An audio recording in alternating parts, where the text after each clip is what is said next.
Hi, welcome to Fireplace Tales. Hi everyone, it's Satomi and Soul. オズの魔法使い第9章、10章はいかがでしたか？これから読む第11章では、ドロシーたちがついにオズの魔法使いの住むエメラルドの都に到着します。都は緑色に輝き、太陽の光から人々の服や肌の色までもが緑色の世界でした。門の番人に案内されて都の中に入ると、ドロシーたちは壮大な宮殿に案内されます。そこでオズの魔法使いに会うための謁見の機会を設けてもらうことになり、ついに彼らの願いを伝えることに。果たしてドロシーたちはオズにそれぞれの願いを聞き入れてもらえるのでしょうか？そしてオズとは一体どんな人物なのでしょう？一緒に見ていきましょう。それでは Let's get cozy and may the story begin.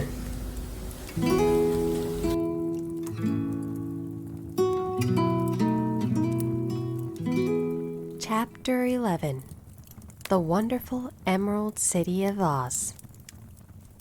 Even with eyes protected by the green spectacles, Dorothy and her friends were at first dazzled by the brilliancy of the wonderful city. The streets were lined with beautiful houses, all built of green marble and studded everywhere with sparkling emeralds. They walked over a pavement of the same green marble, and where the blocks were joined together were rows of emeralds set closely and glittering in the brightness of the sun. The window panes were of green glass. Even the sky above the city had a green tint, and the rays of the sun were green. There were many people, men, women, and children, walking about, and these were all dressed in green clothes and had greenish skins. They looked at Dorothy and her strangely assorted company with wandering eyes, and the children all ran away and hid behind their mothers when they saw the lion, but no one spoke to them. Many shops stood in the street, and Dorothy saw that everything in them was green. Green candy and green popcorn were offered for sale, as well as green shoes, green hats, and green clothes of all sorts. At one place, a man was selling green lemonade, and when the children bought it, Dorothy could see that they paid for it with green pennies. There seemed to be no horses nor animals of any kind. The men carried things around in little green carts, which they pushed before them. Everyone seemed happy and contented and prosperous. The guardian of the gates led them through the streets until they came to a big building, exactly in the middle of the city, which was the palace of Oz, the great wizard. There was a soldier before the door, dressed in a green uniform and wearing a long green beard. "Here are strangers," said the guardian of the gates to him, "and they demand to see the great Oz." "Step inside," answered the soldier, "and I will carry your message to him."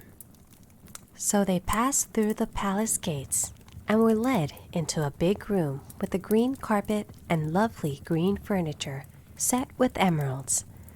The soldier made them all wipe their feet upon a green mat before entering this room, and when they were seated, he said politely, "Please make yourselves comfortable while I go to the door of the throne room and tell Oz you are here." They had to wait a long time before the soldier returned. When at last he came back, Dorothy asked, "Have you seen Oz?" "Oh no," returned the soldier. "I have never seen him, but I spoke to him as he sat behind his screen and gave him your message. He says he will grant you an audience if you so desire, but each one of you must enter his presence alone, and he will admit but one each day. Therefore, As you must remain in the palace for several days, I will have you shown to rooms where you may rest in comfort after your journey." "Thank you," replied the girl. "That is very kind of Oz." The soldier now blew upon a green whistle, and at once a young girl, dressed in a pretty green silk gown, entered the room. She had lovely green hair and green eyes, and she bowed low before Dorothy as she said, "Follow me, and I will show you your room." So Dorothy said goodbye to all her friends except Toto, and taking the dog in her arms, followed the green girl through 7 passages and up 3 flights of stairs until they came to a room at the front of the palace. It was the sweetest little room in the world, with a soft, comfortable bed that had sheets of green silk and a green velvet counterpane. There was a tiny fountain in the middle of the room that shot a spray of green perfume into the air to fall back into a beautifully carved green marble basin. Beautiful green flowers stood in the windows, and there was a shelf with a row of little green books. When Dorothy had time to open these books, she found them full of queer green pictures that made her laugh. They were so funny. In a wardrobe were many green dresses made of silk and satin and velvet, and all of them fitted Dorothy exactly. "Make yourself perfectly at home," said the green girl. "And if you wish for anything, ring the bell. Oz will send for you tomorrow morning." She left Dorothy alone and went back to the others. These she also led to rooms, and each one of them found himself lodged in a very pleasant part of the palace. Of course, this politeness was wasted on the Scarecrow, for when he found himself alone in his room, he stood stupidly in one spot, just within the doorway, to wait till morning.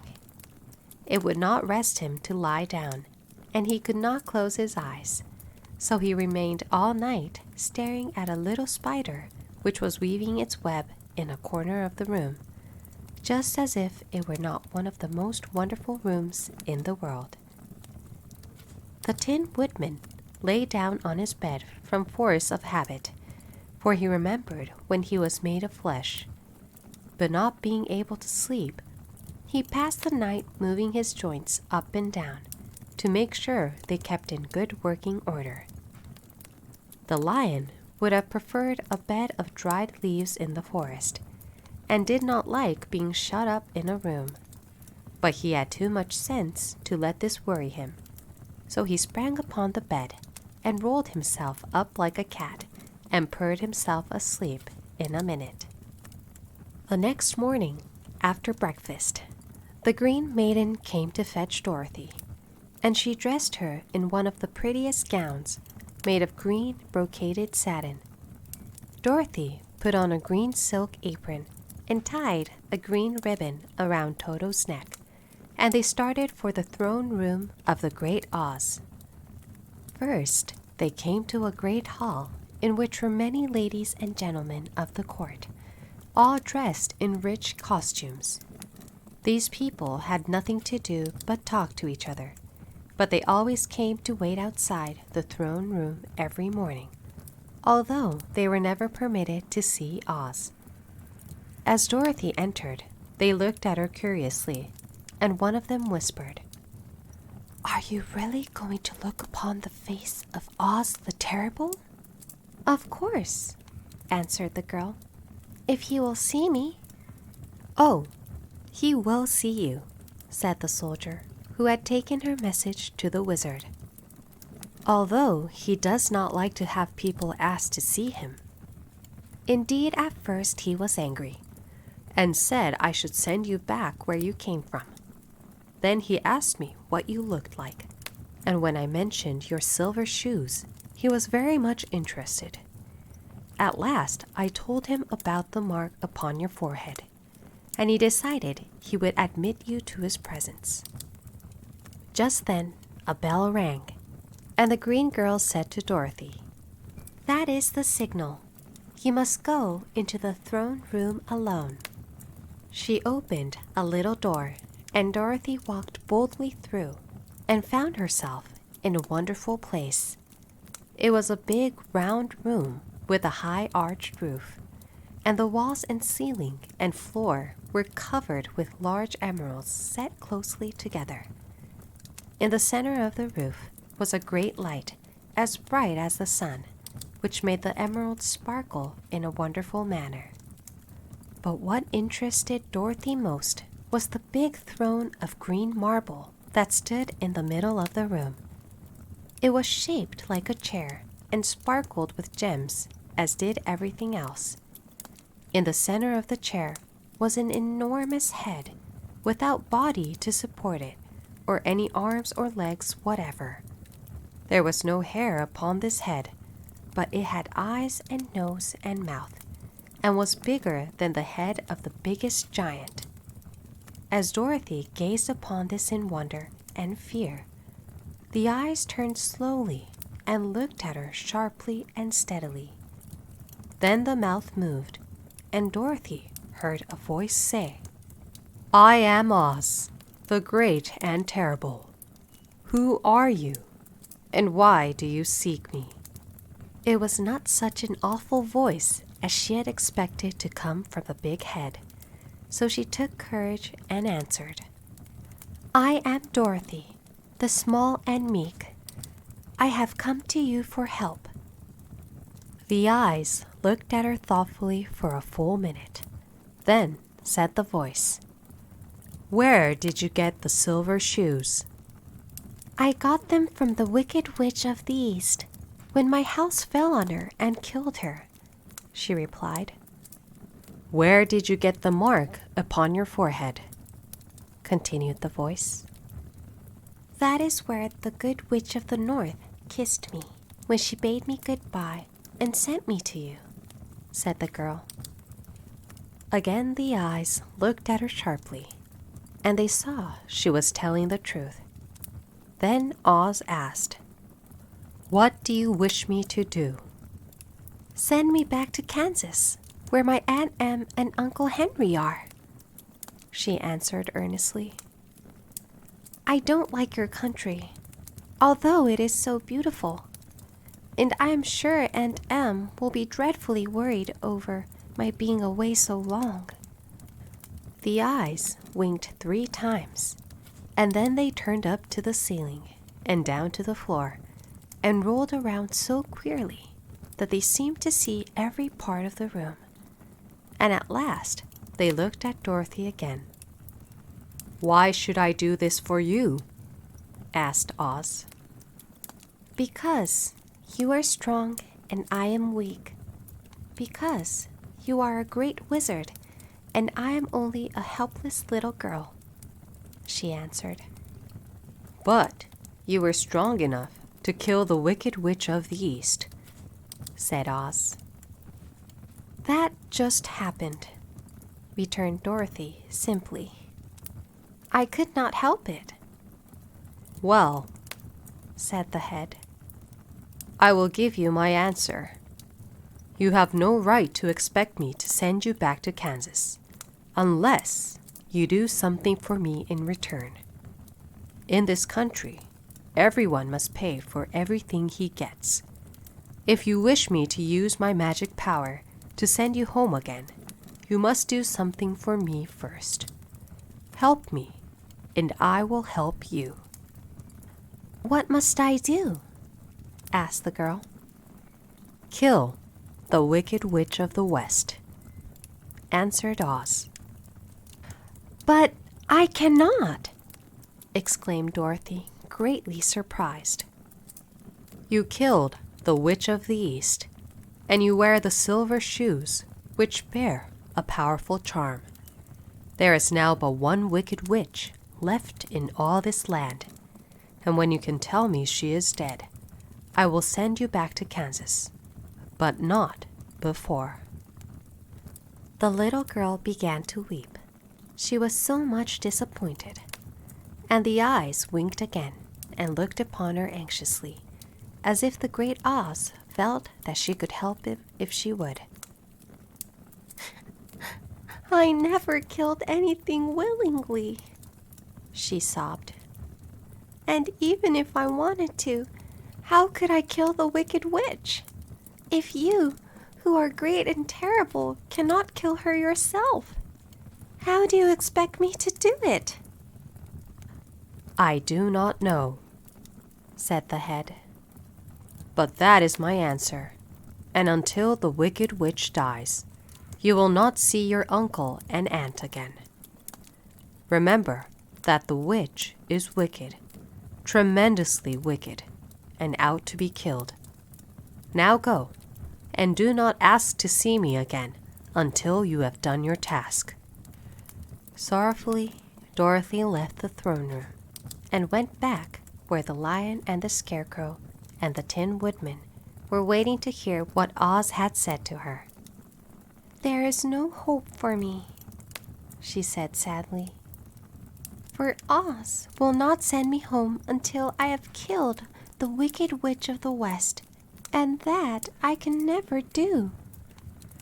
Her friends were sorry, but could do nothing to help her, so she went to her own room and lay down on the bed and cried herself to sleep. The next morning, the soldier with the green whiskers came to the scarecrow and said, "Come with me, for Oz has sent for you." So the scarecrow followed him and was admitted into the great throne room, when he saw sitting in the emerald throne a most lovely lady. She was dressed in green silk gauze and wore upon her flowing green locks a crown of jewels. Growing from her shoulders were wings, gorgeous in color, and so light that they fluttered if the slightest breath of air reached them. When the scarecrow had bowed, as prettily as his straw stuffing would let him, before this beautiful creature, she looked upon him sweetly and said, "I am Oz, the great and terrible. Who are you, and why do you seek me?" Now the scarecrow, who had expected to see the great head Dorothy had told him of, was much astonished, but he answered her bravely. "I am only a scarecrow stuffed with straw. Therefore, I have no brains, and I come to you praying that you will put brains in my head instead of straw, so that I may become as much a man as any other in your dominions." "Why should I do this for you?" asked the lady. "Because you are wise and powerful, and no one else can help me," answered the scarecrow. "I never grant favors without some return," said Oz. "But this much I will promise. If you will kill for me the Wicked Witch of the West, I will bestow upon you a great many brains, and such good brains that you will be the wisest man in all the land of Oz." "I thought you asked Dorothy to kill the witch," said the scarecrow in surprise. "So I did. I don't care who kills her. But until she is dead, I will not grant your wish. Now go, and do not seek me again until you have earned the brains you so greatly desire." The scarecrow went sorrowfully back to his friends and told them what Oz had said, and Dorothy was surprised to find that the great wizard was not a head, as she had seen him, but a lovely lady. "All the same," said the scarecrow, "she needs a heart as much as the Tin Woodman." On the next morning, the soldier with the green whiskers came to the Tin Woodman and said, "Oz has sent for you. Follow me." So the Tin Woodman followed him and came to the great throne room. He did not know whether he would find Oz a lovely lady or a head, but he hoped it would be the lovely lady. "For," he said to himself, "if it is the head, I'm sure I shall not be given a heart, since a head has no heart of its own, and therefore cannot feel for me. But if it is the lovely lady, I shall beg hard for a heart, for all ladies are themselves said to be kindly-hearted." But when the woodman entered the great throne room, he saw neither the head nor the lady, for Oz had taken the shape of a most terrible beast. It was nearly as big as an elephant, and the green throne seemed hardly strong enough to hold its weight. The beast had a head like that of a rhinoceros, only there were 5 eyes in its face. There were 5 long arms growing out of its body, and it also had 5 long, slim legs. Thick, woolly hair covered every part of it, and a more dreadful-looking monster could not be imagined. It was fortunate the Tin Woodman had no heart at that moment, for it would have beat loud and fast from terror. But being only tin, the woodman was not at all afraid, although he was much disappointed. "I am Oz, the great and terrible," spake the beast in a voice that was one great roar. "Who are you, and why do you seek me?" "I am a woodman, and made of tin. Therefore I have no heart, and cannot love. I pray you to give me a heart, that I may be as other men are." "Why should I do this?" demanded the beast. "Because I ask it, and you alone can grant my request," answered the woodman. Oz gave a low growl at this, but said gruffly, "If you indeed desire a heart, you must earn it." "How?" asked the woodman. "Help Dorothy to kill the Wicked Witch of the West," replied the beast.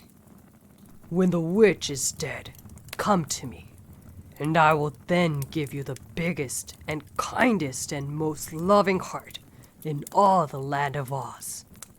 So the Tin Woodman was forced to return sorrowfully to his friends and tell them of the terrible beast he had seen. They all wondered greatly at the many forms the great wizard could take upon himself, and the lion said, "If he is a beast, when I go to see him, I shall roar my loudest, and so frighten him that he will grant all I ask. And if he is the lovely lady, I shall pretend to spring upon her, and so compel her to do my bidding. And if he is the great head, he will be at my mercy, for I will roll this head all about the room until he promises to give us what we desire. So be of good cheer, my friends, for all will yet be well." The next morning, the soldier with the green whiskers led the lion to the great throne room and bade him enter the presence of Oz. The lion at once passed through the door, and glancing around, saw to his surprise that before the throne was a ball of fire, so fierce and glowing he could scarcely bear to gaze upon it. His first thought was that Oz had by accident caught on fire and was burning up. But when he tried to go nearer, the heat was so intense that it singed his whiskers, and he crept back tremblingly to a spot near the door. Then a low, quiet voice came from the ball of fire, and these were the words it spoke. "I am Oz, the great and terrible. Who are you, and why do you seek me?" And the lion answered, "I am a cowardly lion, afraid of everything. I come to you to beg that you give me courage, so that in reality I may become the king of beasts, as men call me." Why should I give you courage? demanded Oz. Because of all wizards, you are the greatest, and alone have power to grant my request, answered the lion. The ball of fire burned fiercely for a time, and the voice said, Bring me proof that the wicked witch is dead. And that moment, I will give you courage. But so long as the witch lives, you must remain a coward. The lion was angry at this speech, but could say nothing in reply. And while he stood silently gazing at the ball of fire, it became so furiously hot that he turned tail and rushed from the room. He was glad to find his friends waiting for him, and told him of his terrible interview with the wizard. "What shall we do now?" asked Dorothy sadly. There is only one thing we can do, returned the lion. And that is to go to the land of the Winkies, seek out the wicked witch, and destroy her. But suppose we cannot, said the girl. Then I shall never have courage, declared the lion. And I shall never have brains, added the scarecrow. And I shall never have a heart, spoke the Tin Woodman. And I shall never see Aunt Em and Uncle Henry, said Dorothy, beginning to cry. Be careful, cried the green girl. The tears will fall on your green silk gown and spot it. So Dorothy dried her eyes and said, I suppose we must try it, but I am sure I do not want to kill anybody, even to see Aunt Em again. I will go with you, but I am too much of a coward to kill the witch, said the lion. I will go too, declared the scarecrow. But I shall not be of much help to you. I am such a fool. I haven't the heart to harm even a witch, remarked the Tin Woodman. But if you go, I certainly shall go with you. Therefore, it was decided to start upon their journey the next morning, and the woodman sharpened his axe on a green grindstone and had all his joints properly oiled. The scarecrow stuffed himself with fresh straw, and Dorothy put new paint on his eyes that he might see better. The green girl, who was very kind to them, filled Dorothy's basket with good things to eat, and fastened a little bell around Toto's neck with a green ribbon. They went to bed quite early and slept soundly until daylight, when they were awakened by the crowing of a green cock that lived in the backyard of the palace, and the cackling of a hen that had laid a green egg. Thank you for watching. いかがでしたでしょうか？動画を気に入っていただけた方は、ぜひ高評価、チャンネル登録をよろしくお願いいたします。それではまた次の動画でお会いしましょう。